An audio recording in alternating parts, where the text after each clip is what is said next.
जो लोग महाराष्ट्र से परिचित होंगे उन्हें पता होगा कि वहां पर जब जय भवानी कहते हैं तो जय शिवाजी का बुलंद नारा लगता है। जय भवानी, जय भवानी, जय भवानी, जय भवानी। आज हम यहां पर एक और ऐतिहासिक महाविजय का उत्सव मनाने के लिए इकट्ठे हुए हैं। आज महाराष्ट्र में विकासवाद की जीत हुई है। महाराष्ट्र में सुशासन की जीत हुई है। महाराष्ट्र में सच्चे सामाजिक न्याय की विजय हुई है। और साथियों, आज महाराष्ट्र में झूठ, छल, फरेब बुरी तरह हारा है।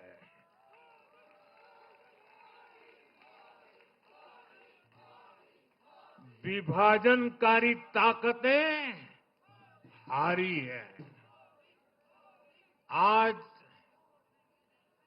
नेगेटिव पॉलिटिक्स की पराजय हुई है।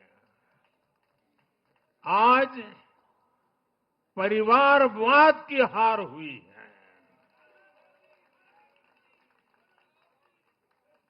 आज महाराष्ट्र ने विकसित भारत के संकल्प को और मजबूत किया है। मैं देश भर के भाजपा के, एनडीए के सभी कार्यकर्ताओं को बहुत बहुत बधाई देता हूं, उन सबका अभिनंदन करता हूं।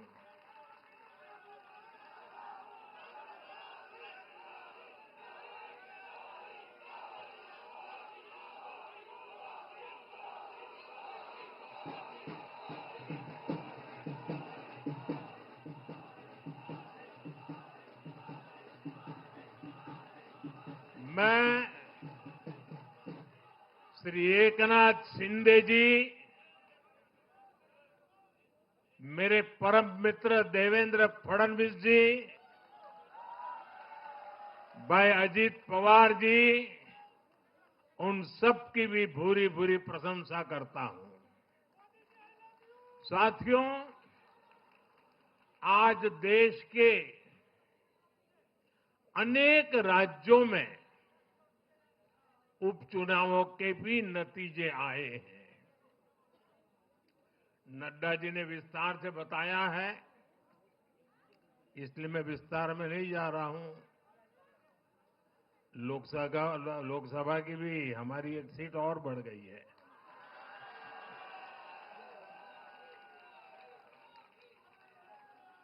यूपी, उत्तराखंड और राजस्थान ने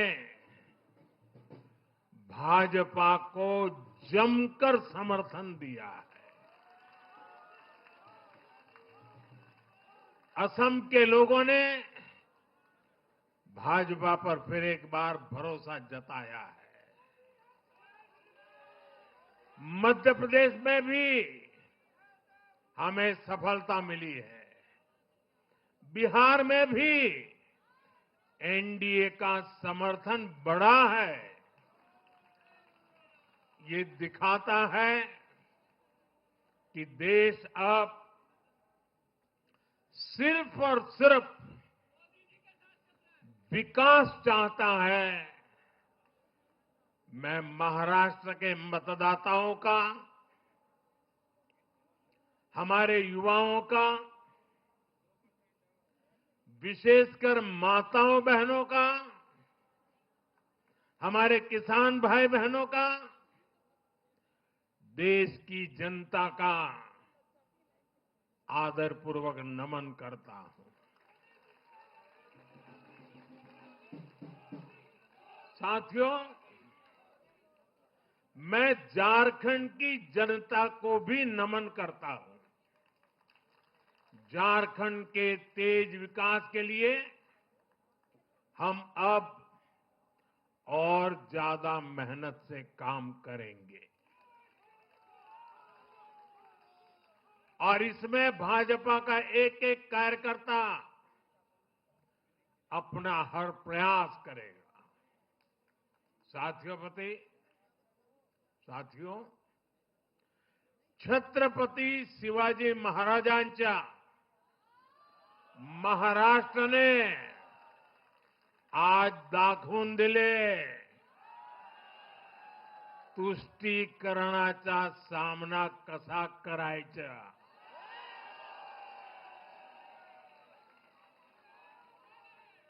छत्रपती शिवाजी महाराज, शाहूजी महाराज, महात्मा फुले, सावित्रीबाई फुले, बाबासाहेब आंबेडकर, वीर सावरकर, बाला साहब ठाकरे, ऐसे महान व्यक्तित्वों की धरती ने इस बार पुराने सारे रिकॉर्ड तोड़ दिए।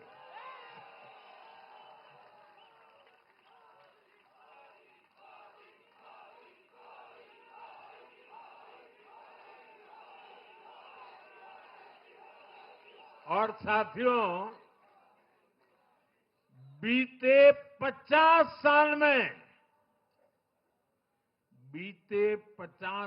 में किसी भी पार्टी या किसी भी प्री पोल अलायंस के लिए ये सबसे बड़ी जीत है। 50 साल के बाद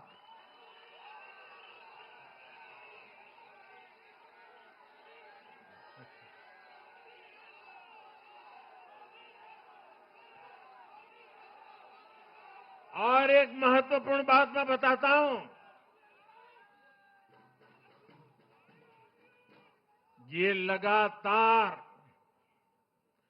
तीसरी बार है जब भाजपा के नेतृत्व में किसी गठबंधन को लगातार महाराष्ट्र ने आशीर्वाद दिए हैं, विजयी बनाया है। और ये लगातार तीसरी बार है जब भाजपा महाराष्ट्र में सबसे बड़ी पार्टी बनकर उभरी है।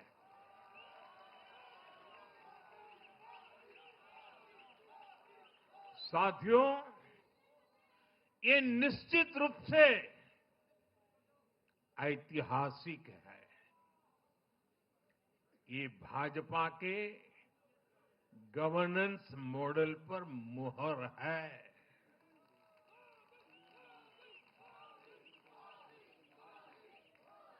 अकेले भाजपा को ही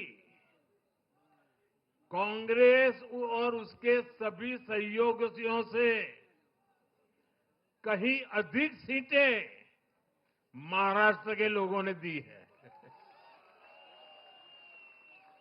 ये दिखाता है कि जब सुशासन की बात आती है तो देश सिर्फ और सिर्फ भाजपा पर और एनडीए पर भरोसा करता है।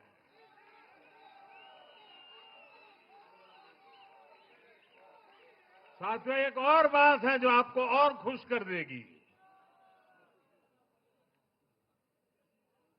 महाराष्ट्र देश का छठा राज्य है जिसने भाजपा को लगातार 3 बार जनादेश दिया है।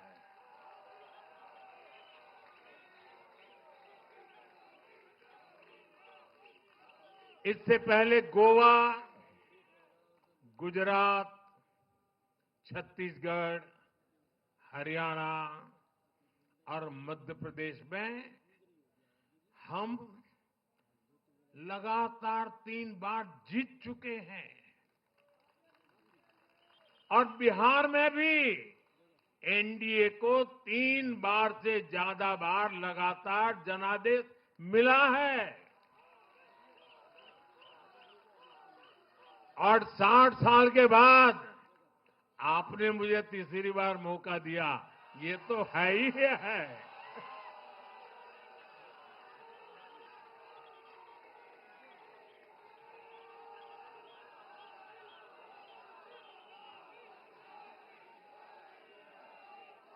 ये जनता का हमारे सुशासन के मॉडल पर विश्वास है और इस विश्वास को बनाए रखने में हम कोई कोर कसर बाकी नहीं रखेंगे। साथियों, मैं आज महाराष्ट्र की जनता जनार्दन का विशेष अभिनंदन करना चाहता हूं। लगातार तीसरी बार स्थिरता को चुनना, ये महाराष्ट्र के लोगों की सूझबूझ को दिखाता है। हां, बीच में जैसा अभी नड्डा जी ने विस्तार से कहा था, कुछ लोगों ने धोखा करके अस्थिरता पैदा करने की कोशिश की, लेकिन महाराष्ट्र ने उनको नकार दिया है और उस पाप की सजा मौका मिलते ही दे दी है।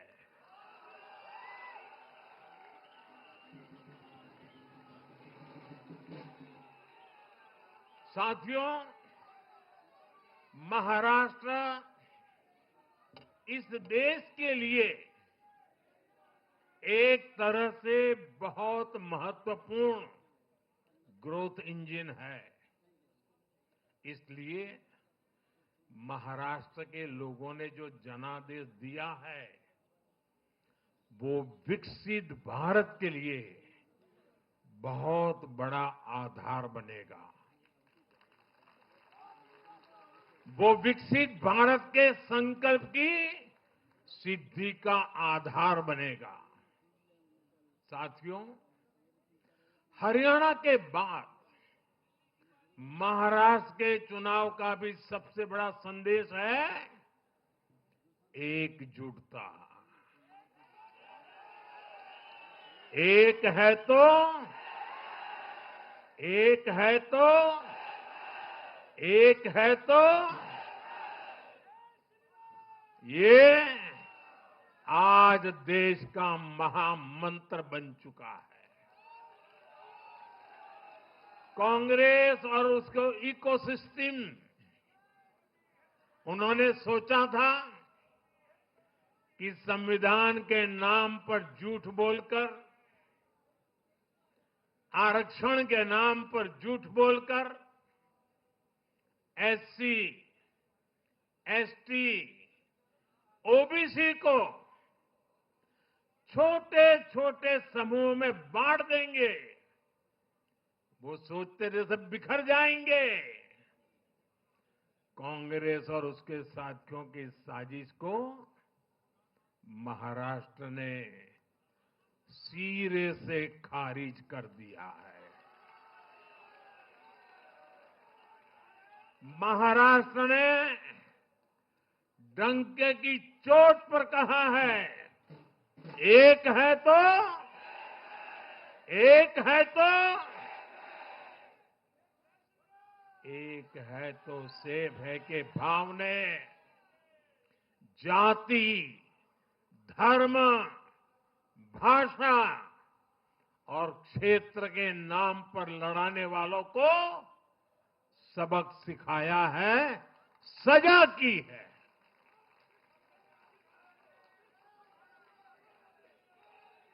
आदिवासी भाई बहनों ने भी भाजपा एनडीए को वोट दिया। ओबीसी भाई बहनों ने भी भाजपा एनडीए को वोट दिया। मेरे दलित भाई बहनों ने भी भाजपा एनडीए को वोट दिया। समाज के हर वर्ग ने भाजपा एनडीए को वोट दिया। ये कांग्रेस और इंडी गठबंधन के उस पूरे इकोसिस्टम की सोच पर करारा प्रहार है, जो समाज को बांटने का एजेंडा चला रहे थे। साथियों, महाराष्ट्र ने एनडीए को इसलिए भी प्रचंड जनादेश दिया है क्योंकि हम विकास और विरासत दोनों को साथ लेकर चलते हैं। महाराष्ट्र की धरती पर इतनी विभूतियां जन्मी है। बीजेपी और मेरे लिए छत्रपति शिवाजी महाराज आराध्य पुरुष है।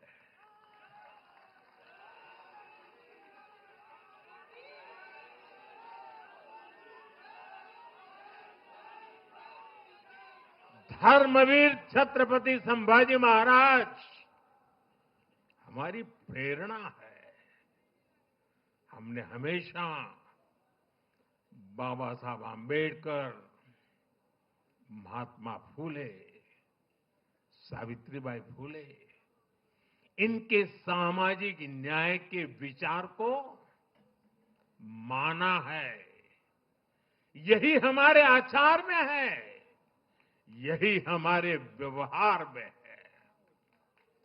साथियों, लोगों ने मराठी भाषा के प्रति भी हमारा प्रेम देखा है। कांग्रेस को वर्षों तक मराठी भाषा की सेवा का मौका मिला, लेकिन इन लोगों ने इसके लिए कुछ नहीं किया। हमारी सरकार ने मराठी को क्लासिकल लैंग्वेज का दर्जा दिया। मातृभाषा का सम्मान, संस्कृतियों का सम्मान और इतिहास का सम्मान हमारे संस्कार में है, हमारे स्वभाव में है।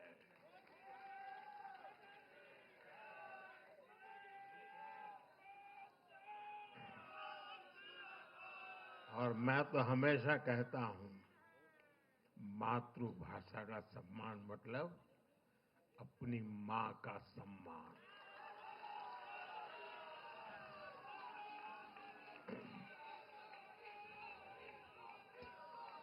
और इसलिए मैंने विकसित भारत के निर्माण के लिए लाल किले की प्राचीर से पंच प्राणों की बात की। हमने इसमें विरासत पर गर्व को भी शामिल किया। जब भारत विकास भी और विरासत भी इसका संकल्प लेता है तो पूरी दुनिया इसे देखती है। आज विश्व हमारी संस्कृति का सम्मान करता है। क्यों? क्योंकि हम इसका सम्मान करते हैं। अब अगले 5 साल में महाराष्ट्र विकास भी विरासत भी के इसी मंत्र के साथ तेज गति से आगे बढ़ेगा। साथियों, इंडी वाले देश के बदले मिजाज को नहीं समझ पा रहे हैं।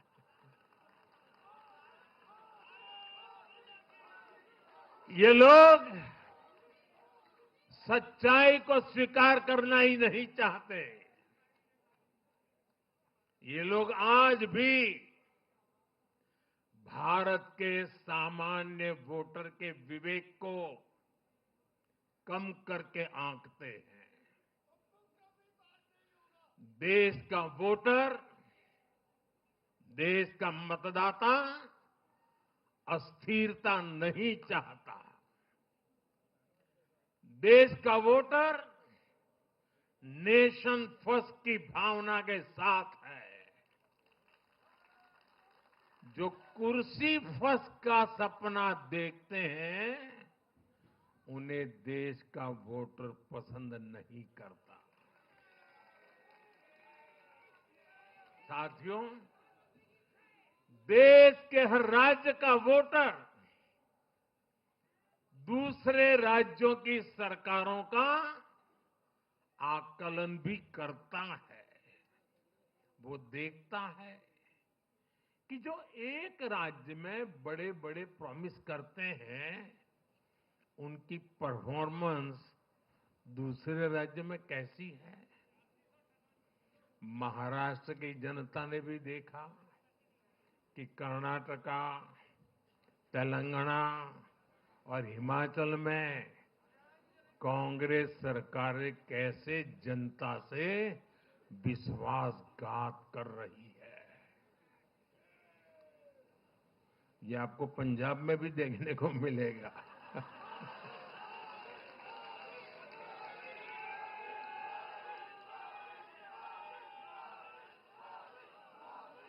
जो वादे महाराष्ट्र में किए गए, उनका हाल दूसरे राज्यों में क्या है।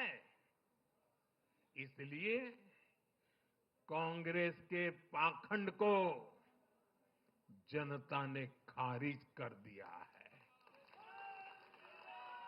कांग्रेस ने जनता को गुमराह करने के इसके लिए जो दूसरे राज्यों के अपने मुख्यमंत्री तक मैदान में उतारे, तब भी इनकी चाल सफल हो नहीं पाई। इनके ना तो झूठे वादे चले और ना ही खतरनाक एजेंडा चला। साथियों, आज महाराष्ट्र के जनादेश का एक और संदेश है। पूरे देश में सिर्फ और सिर्फ एक ही संविधान चलेगा।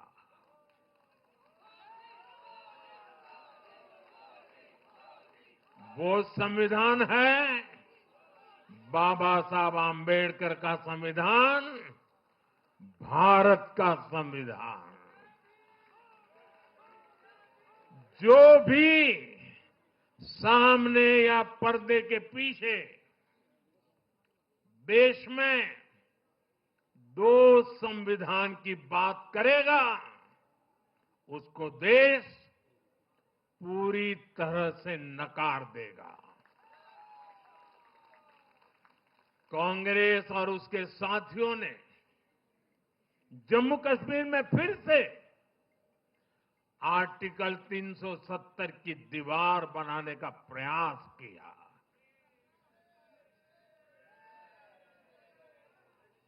वो संविधान का भी अपमान है। महाराष्ट्र ने उनको साफ साफ बता दिया कि ये नहीं चलेगा।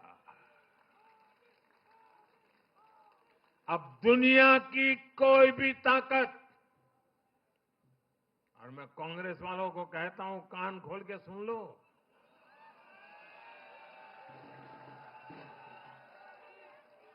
उनके साथियों को भी कहता हूं, दुनिया की कोई भी ताकत 370 को वापस नहीं ला सकती।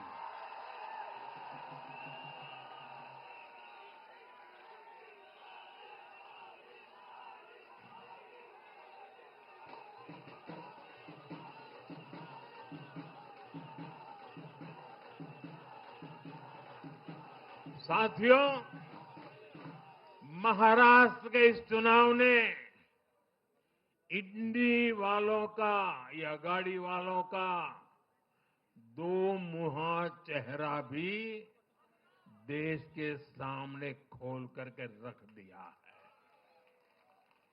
हम सब जानते हैं बाला साहब ठाकरे का इस देश के लिए, समाज के लिए बहुत बड़ा योगदान रहा है।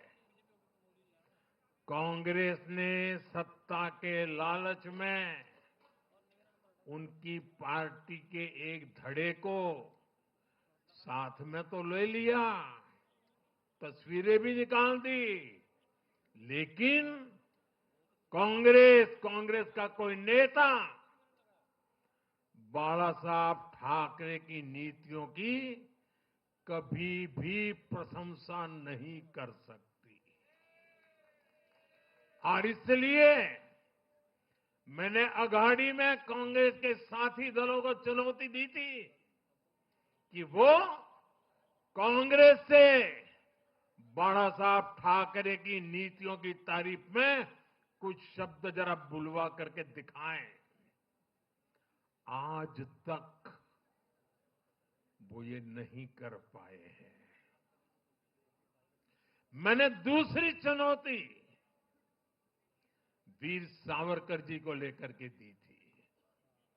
कांग्रेस के नेतृत्व ने लगातार पूरे देश में वीर सावरकर का अपमान किया है, उन्हें गालियां दी है।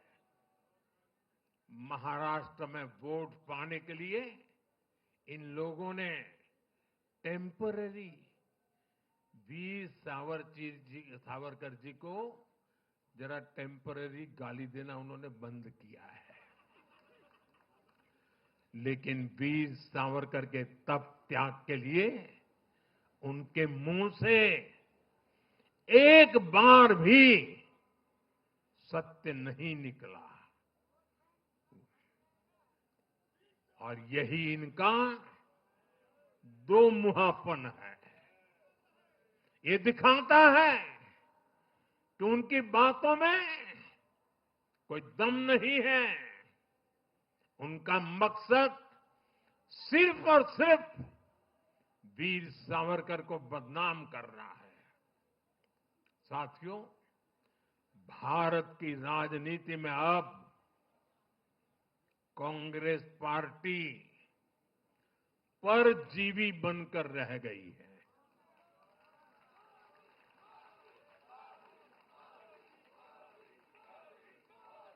कांग्रेस पार्टी के लिए अब अपने दम पर सरकार बनाना लगातार मुश्किल हो रहा है। हाल ही के चुनावों में जैसे आंध्र प्रदेश, अरुणाचल प्रदेश, सिक्किम, हरियाणा और आज महाराष्ट्र में उनका सुपड़ा साफ हो गया।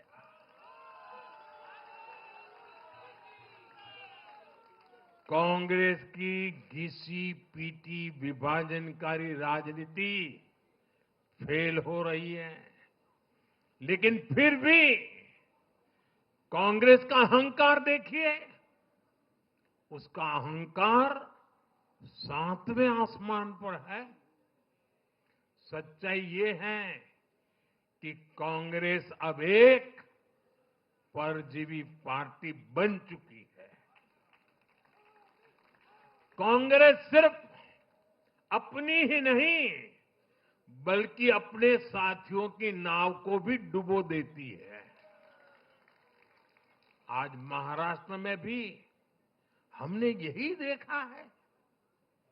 महाराष्ट्र में कांग्रेस और उसके गठबंधन ने महाराष्ट्र की हर 5 में से 4 सीट हार गई। अघाड़ी के हर घटक का स्ट्राइक रेट 20% से भी नीचे है। ये दिखाता है कि कांग्रेस खुद भी डूबती है और दूसरों को भी डुबोती है। महाराष्ट्र में सबसे ज्यादा सीटों पर कांग्रेस चुनाव लड़ी, उतनी ही बड़ी हार इनके सहयोगियों वालों को भी मिली। वो तो अच्छा है कि यूपी जैसे राज्यों में कांग्रेस के सहयोगियों ने उससे जान छुड़ा ली, वरना वहां भी कांग्रेस के सहयोगियों को लेने के देने पड़ जाते। साथियों, सत्ता भूख में कांग्रेस के परिवार ने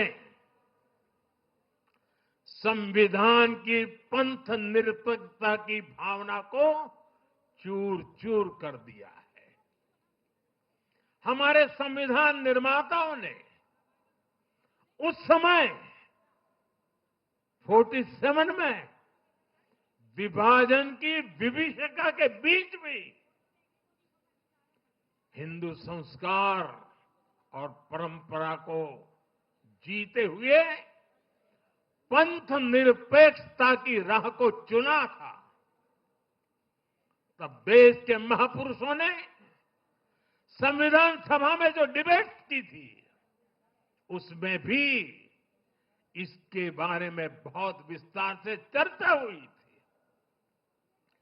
लेकिन कांग्रेस के इस परिवार ने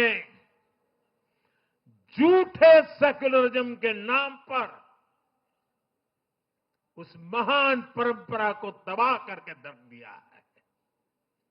कांग्रेस ने तुष्टीकरण का जो बीज बोया, वो संविधान निर्माताओं के साथ बहुत बड़ा विश्वासघात है। और ये विश्वासघात मैं बहुत जिम्मेवारी के साथ बोल रहा हूं। संविधान के साथ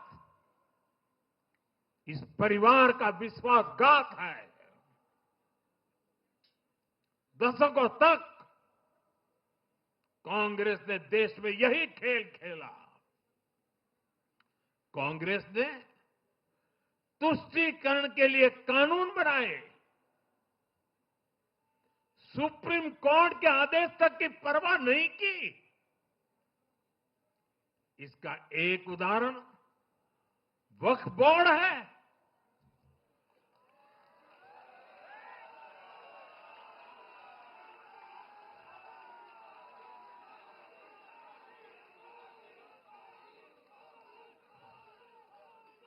दिल्ली के लोग तो चौंक जाएंगे। हालात ये थी कि 2014 में इन लोगों ने सरकार से जाते जाते दिल्ली के आसपास की अनेक संपत्तियां वक्फ बोर्ड को सौंप दी थी।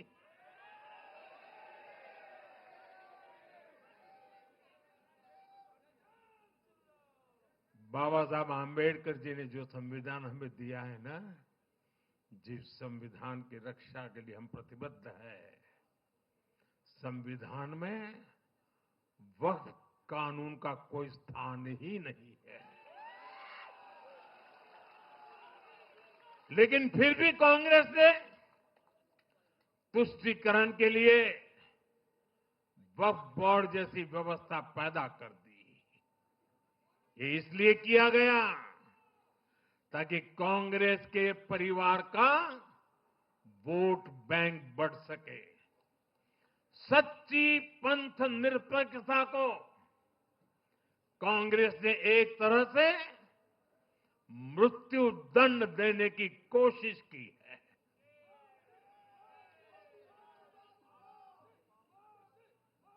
साथियों, कांग्रेस के शाही परिवार की सत्ता भूख इतनी विकृति हो गई है कि उन्होंने सामाजिक न्याय की भावना को भी चूर चूर कर दिया है। एक समय था जब कांग्रेस के नेता इंदिरा जी समेत खुद जात पात के खिलाफ बोलते थे, पब्लिकली लोगों को समझाते थे, एडवर्टाइजमेंट छापते थे। लेकिन आज यही कांग्रेस और कांग्रेस का एक परिवार खुद की सत्ता भूख को शांत करने के लिए जातिवाद का जहर फैला रहा है। इन लोगों ने सामाजिक न्याय का गला घोंट दिया है। साथियों, एक परिवार की सत्ता भूख इतने चरम पर है कि उन्होंने खुद की पार्टी को ही खा लिया है।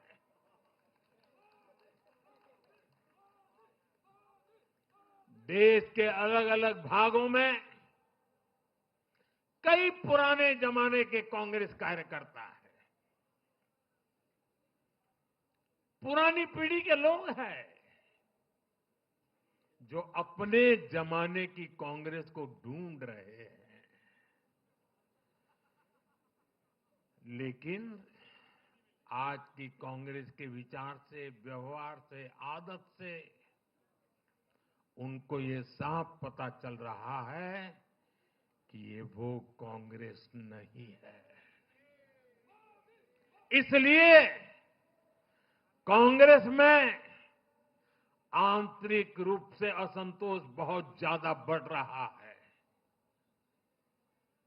उनकी आरती उतारने वाले भले आज इन खबरों को दबा के रखे, लेकिन भीतर आग बहुत बड़ी है। असंतोष की ज्वाला भड़क चुकी है। सिर्फ एक परिवार के ही लोगों को कांग्रेस चलाने का हक है। सिर्फ वही परिवार काबिल है, दूसरे नाकाबिल है। परिवार की सोच ने, इस जीत ने कांग्रेस में एक ऐसा माहौल भी बना दिया कि किसी भी समर्पित कांग्रेस कार्यकर्ता के लिए वहां काम करना मुश्किल हो गया है। आप सोचिए, कांग्रेस पार्टी की प्राथमिकता आज सिर्फ और सिर्फ परिवार है। देश की जनता उनकी प्राथमिकता नहीं है। और जिस पार्टी की प्राथमिकता जनता न हो, वो लोकतंत्र के लिए बहुत ही नुकसानदायी होती है। साथियों, कांग्रेस का परिवार सत्ता के बिना जी नहीं सकता। चुनाव जीतने के लिए लोग कुछ भी कर सकते हैं। दक्षिण में जाकर उत्तर को गाली देना, उत्तर में जाकर के दक्षिण को गाली देना और विदेश में जाकर देश को गाली देना।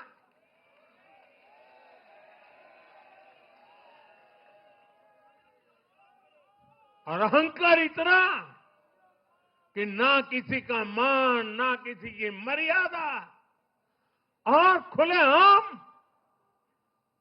झूठ बोलते रहना, हर दिन एक नया झूठ बोलते रहना।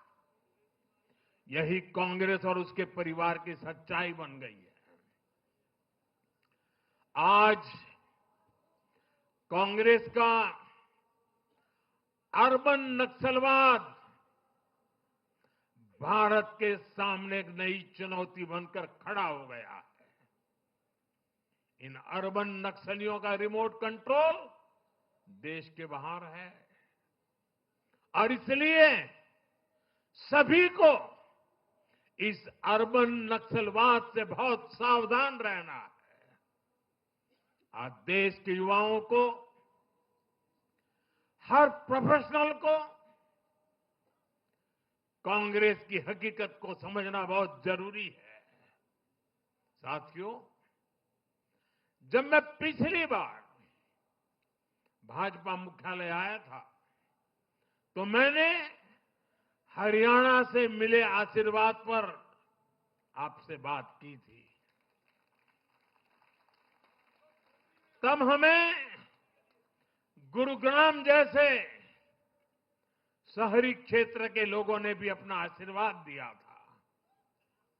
अब आज मुंबई ने, पुणे ने, नागपुर ने, महाराष्ट्र के ऐसे सभी बड़े शहरों ने अपनी स्पष्ट राय रखी है।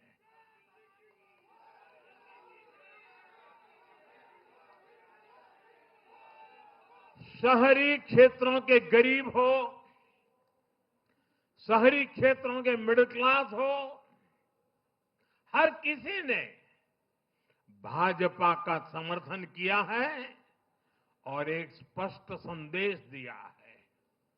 यह संदेश है आधुनिक भारत का, विश्व स्तरीय शहरों का। हमारे महानगरों ने विकास को चुना है, आधुनिक इंफ्रास्ट्रक्चर को चुना है और सबसे बड़ी बात, उन्होंने विकास में रोड़े अटकाने वाली राजनीति को नकार दिया है। आज बीजेपी हमारे शहरों में ग्लोबल स्टैंडर्ड के इंफ्रास्ट्रक्चर बनाने के लिए लगातार काम कर रही है। चाहे मेट्रो नेटवर्क का विस्तार हो, आधुनिक इलेक्ट्रिक बसें हो, कोस्टल रोड और समृद्धि महामार्ग जैसे शानदार प्रोजेक्ट हो, एयरपोर्ट्स का आधुनिकीकरण हो, शहरों को स्वच्छ बनाने की मुहिम हो, इन सभी पर बीजेपी का बहुत ज्यादा जोर है। आज का शहरी भारत ईज ऑफ लिविंग चाहता है और इन सब के लिए उसका भरोसा बीजेपी पर है, एनडीए पर है। साथियों, आज बीजेपी देश के युवाओं को नए नए सेक्टर्स में अवसर देने का प्रयास कर रही है। हमारी नई पीढ़ी इनोवेशन और स्टार्टअप के लिए माहौल चाहती है। बीजेपी से ध्यान में रखकर नीतियां बना रही है, निर्णय ले रही है। हमारा मानना है कि भारत के शहर विकास के इंजन है। शहरी विकास से गांवों को भी ताकत मिलती है। आधुनिक शहर नए अवसर पैदा करते हैं। हमारा लक्ष्य है कि हमारे शहर दुनिया के सर्वश्रेष्ठ शहरों की श्रेणी में आए और बीजेपी एनडीए सरकारें इसी लक्ष्य के साथ काम कर रही है। साथियों, मैंने लाल किले से कहा था कि मैं 1,00,000 ऐसे युवाओं को राजनीति में लाना चाहता हूं जिनके परिवार का राजनीति से कोई संबंध नहीं। आज एनडीए के अनेक ऐसे उम्मीदवारों को मतदाताओं ने समर्थन दिया है। मैं इसे बहुत शुभ संकेत मानता हूं। साथियों, अरे चुनाव आएंगे जाएंगे, लोकतंत्र में जय पराजय भी चलती रहेगी, लेकिन भाजपा का एनडीए का ध्येय सिर्फ चुनाव जीतने तक सीमित नहीं है। हमारा ध्येय सिर्फ सरकार बनाने तक सीमित नहीं है। हम देश बनाने के लिए निकले हैं। हम विकसित भारत बनाने के लिए निकले हैं। भारत का हर नागरिक, एनडीए का हर कार्यकर्ता, भाजपा का हर कार्यकर्ता दिन रात इसमें जुटा है। हमारी जीत का उत्साह हमारे इस संकल्प को और मजबूत करता है। हमारे जो प्रतिनिधि चुनकर आए हैं वो इसी संकल्प के लिए प्रतिबद्ध है। हमें देश के हर परिवार का जीवन आसान बनाना है। हमें सेवक बनकर, और ये मेरे जीवन का मंत्र है, हमें सेवक बनकर देश के हर नागरिक की सेवा करनी है। हमें उन सपनों को पूरा करना है जो देश की आजादी के मत वालों ने भारत के लिए देखे थे। हमें मिलकर विकसित भारत का सपना साकार करना है। सिर्फ 10 साल में हमने भारत को दुनिया की 10वीं सबसे बड़ी इकोनॉमी से दुनिया की 5वीं सबसे बड़ी इकोनॉमी बना दिया।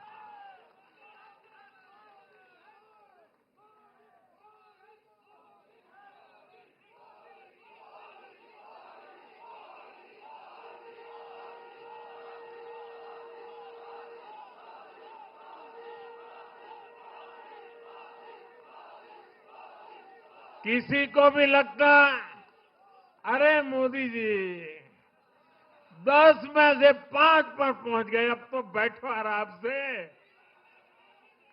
आराम से बैठने के लिए मैं पैदा नहीं हुआ।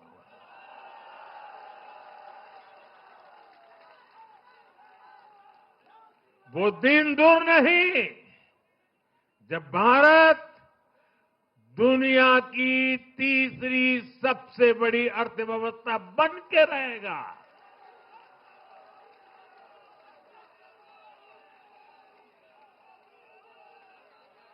हम मिलकर आगे बढ़ेंगे, एकजुट होकर आगे बढ़ेंगे तो हर लक्ष्य पाकर रहेंगे। इसी भाव के साथ एक है तो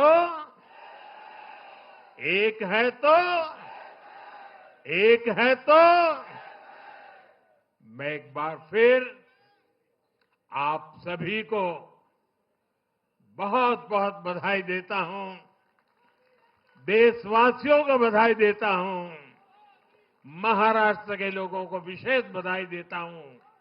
मेरे साथ बोलिए, भारत माता की, भारत माता की, भारत माता की, भारत माता की, भारत माता की। वंदे वंदे वंदे वंदे वंदे वंदे वंदे वंदे। बहुत बहुत धन्यवाद।